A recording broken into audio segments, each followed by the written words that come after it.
Trong một chia sẻ mới đây thì tay đua số 93 người Tây Ban Nha Marc Marquez đã chia sẻ rằng anh rất biết ơn Ducati đã giúp anh kiểm soát được bản năng của mình.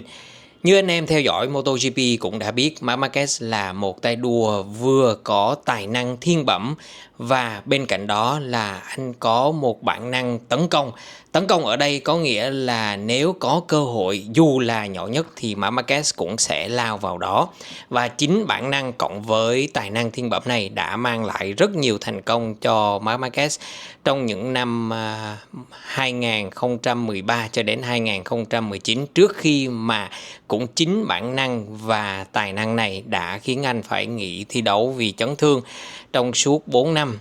Trải qua rất nhiều ca phẫu thuật, có tới 4 ca phẫu thuật cánh tay phải của Marc Marquez và bỏ lỡ biết bao nhiêu chiến thắng, biết bao nhiêu chức vô địch. Trong những năm mà bản năng cộng với tài năng cùng với chiếc RC213V khá là quặt què, nhưng mà Marc Marquez vẫn cùng Honda giành được rất nhiều chiến thắng, rất nhiều chức vô địch và qua đó thiết lập cái tên coi như là lừng danh trong lịch sử MotoGP. Nhưng mà kể từ khi đầu quân cho Ducati thì Marc Marquez không còn phải quá lo lắng về chuyện sử dụng bản năng của mình nữa. Bây giờ anh đang ở trong đội đua tốt nhất, có chiếc xe tốt nhất, tất cả mọi thứ đều nhất cả, cộng với tài năng vượt trội hơn so với phần còn lại của MotoGP thì không hà cớ gì Marc Marquez lại phải dựa vào bản năng của mình để thi đấu như thời gian trước đây. Dĩ nhiên là giữa Marquez và Desmo GP25 vẫn còn khá nhiều thời gian để làm quen với nhau, coi như là người với xe hợp nhất. Nhưng mà kết quả từ đầu mùa giải đến bây giờ thì chúng ta thấy một điều, Marc Marquez và Ducati Desmo GP25 giống như là sinh ra để dành cho nhau, giống như là cá gặp nước, rồng gặp mây. Nên anh em có thể hiểu được là Marc Marquez đã phần nào đó giảm đi việc sử dụng bản năng của mình trong thi đấu. Ducati đã hỗ trợ Marc Marquez rất là nhiều trong việc đưa ra những lời khuyên, những hướng dẫn phù hợp với từng chặng đua để mà Marc Marquez có thể là điều chỉnh lại chiến lược của mình trong tuần đua đó.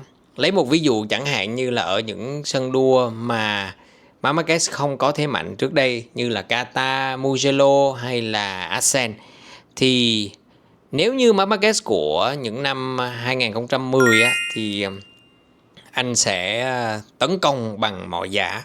Tại vì lúc đó Marc Marquez vẫn thi đấu bằng bản năng của mình. Nhưng mà với Ducati và chiếc GP25 thì câu chuyện khác đi hoàn toàn. Giờ đây anh sẽ thi đấu với một cái sự chủ động nhiều hơn, tính toán nhiều hơn, làm chủ cuộc đua nhiều hơn so với trước kia. Chẳng hạn như là Jorge Lorenzo nói là bây giờ Marc Marquez chỉ cần chủ động khoảng 90% khả năng là ok rồi. Còn khi mà Marquez tấn công thì anh sẽ tấn công với 120%. Như vậy thì không có tay đua nào có thể chịu nổi. Thực sự là như vậy, cho dù đó là người em trai Alex Marquez hay là Marco Bezzecchi thì Marc Marquez chỉ cần chạy với 90% năng lực của mình, coi như là đã có podium. Và khi mà nhìn thấy cơ hội hoặc là cần vượt lên hoặc là cần bảo vệ vị trí số 1 của mình trên đường đua thì Marc Marquez sẽ cộng thêm 30% nữa là 120%, và lúc đó thì coi như là những đối thủ ở phía sau chỉ biết ngước nhìn Marc Marquez mà thôi. Đây mình nghĩ là một chiến lược, một sự thay đổi trong cách suy nghĩ của Marc Marquez rất là hay. Tại vì nếu như chạy theo kiểu bản năng như trước kia thì sẽ gặp rất là nhiều chấn thương. Và ở cái tuổi băm thì mỗi chấn thương lại càng kéo dài thời gian hồi phục. Không còn là Marc Marquez của những năm 20 tuổi trẻ nữa, mà bây giờ Marc Marquez đã qua tuổi băm rồi. 32 tuổi rồi anh em, 33 tuổi rồi. Nên là nếu gặp chấn thương nặng thì sẽ rất là khó, mất rất là nhiều thời gian để hồi phục. Nên với chiếc Desmo GP cũng đã quá mạnh rồi thì không có lý do gì phải chạy một cách điên dại như là trước kia nữa. Chỉ cần chủ động kiểm soát tất cả mọi thứ.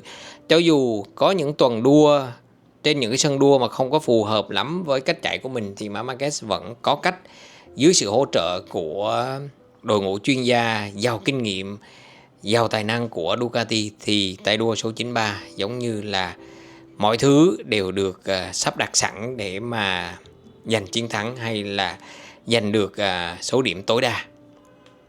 Bây giờ với khoảng cách là 60 điểm so với tay đua xếp thứ hai là Alex Marquez, thì coi như là từ đây cho đến cuối mùa, Marquez hoàn toàn có thể kiểm soát được cuộc chơi của mình. Hoàn toàn có thể kiểm soát được cuộc chơi của mình. Chặng tới sẽ là Sachsenring vào cuối tuần này nha anh em.